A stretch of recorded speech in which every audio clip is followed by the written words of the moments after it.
like to rely. My video post is such an important part of my sequence. I put so much energy and effort into creating that video, optimizing that video, and getting it ready, that I wouldn't trust an automated system to send my baby out to the world.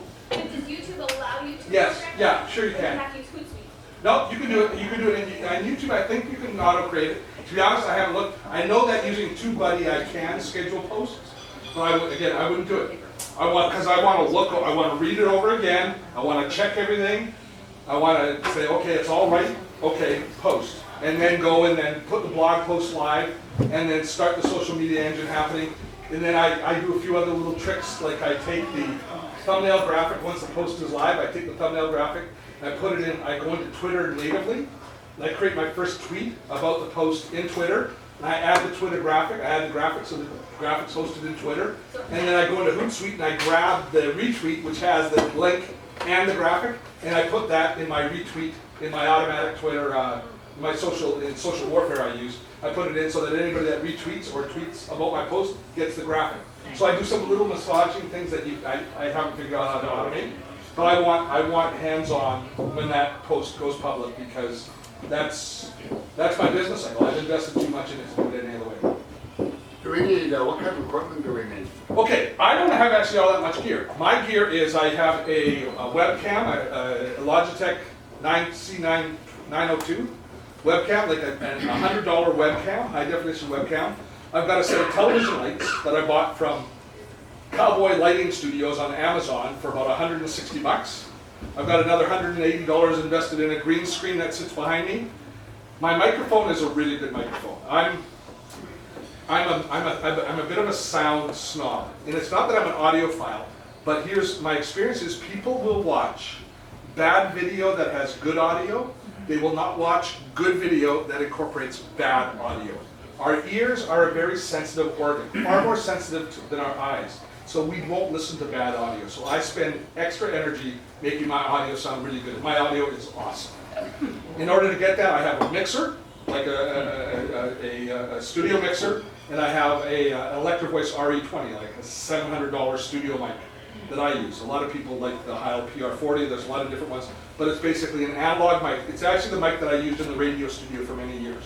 It's the standard voiceover mic for radio studios and voiceovers. So I bought that mic, and it's plugged in, and my sound is awesome. So I make sure that that's a great quality sound. So I've got more money invested in my audio than anything.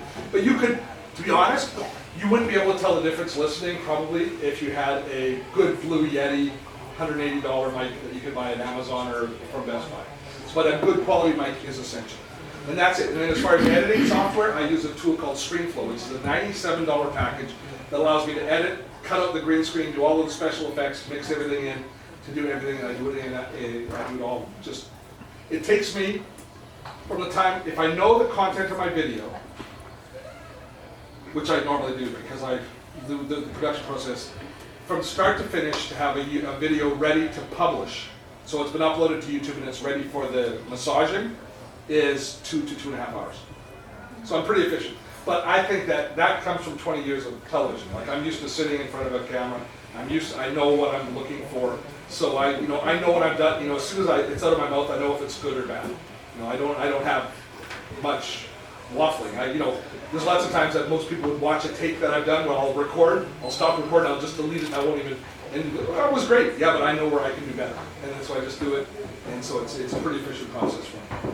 Do you use anything like compression or effects, like digital delay? On my microphone, on my microphone in the mixer, I've got a little bit of an auditory, I've got a little bit of a minor kind of room echo that just gives my voice a little bit of a back end. Yeah. And I've also got it gated, so that when I'm doing live events that you can't hear the voice coming back. But it's just sweetened a little bit. Do you use like screens or anything? A pop filter, I have to have a pop filter. I pop my P's like crazy, so I have a pop filter. Yeah. So that's that setup. So, any other questions about this? Because we'll spend it. One more question. Oh, yes. How did you determine when the best time to publish your videos is? I publish them early in the morning, and I just bought this tool called TubeBuddy, which I mentioned, and it goes through and it looks at your engagement, it tells you what the best time to post is, and it tells me Tuesday nights at 9 o'clock. I've been doing it wrong. How I'm doing it is by looking at engagement. So I'm shifting my time into evening publishing, but I'm not sure I'm crazy about that yet. We'll see how it goes. I feel comfortable at 6 in the morning. It's like start off the day, and then you're watching the numbers climbing all day. It's so great.